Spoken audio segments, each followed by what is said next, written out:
You know, I already do Batgirl for Warner Brothers, and so in my head already I was thinking she's really dark and cool, which is, you know, kind of my own voice as opposed to doing like a little baby voice.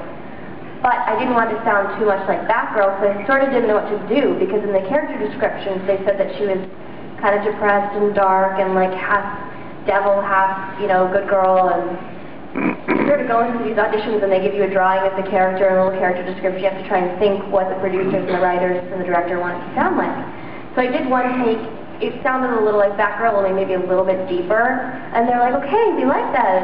And Glenn Murakami was like, yeah. And he's already a fan of mine from Batgirl. He liked it. And I was leaving the audition, and right before I left, I went, guys, I have another idea. And I thought because she was half devil, I was like, you know, Zelda from Poltergeist.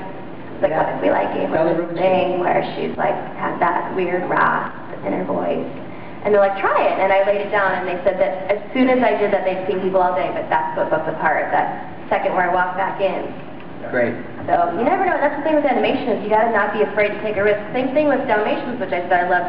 Seconds before I went, I'm like, oh my god, it'd be so funny if every time she had a word with a B in it, she'd, you know, and it was like, that's what booked the part. It's like that, you know, trusting in your instinct and not being afraid to look silly, because we do not always look pretty when we're doing it. So. You always look silly. Yeah. I mean, there was like one Powerpuff Girls, or it was a few after that, where I was talking to squirrels. I don't know if you guys ever see that.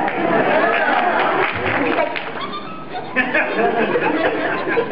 was it you that said, does this help you talk to squirrels? Someone, anyway, does this help? And I had no idea I was doing it. I'm like, what is that? It's really hard when you're driving to speak like a squirrel. I don't know. Especially boy voices. Don't I get, you guys sing Foster's?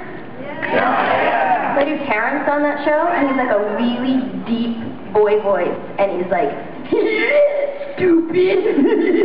Suddenly, like, the nostrils are like this wide. Nobody take a picture, please.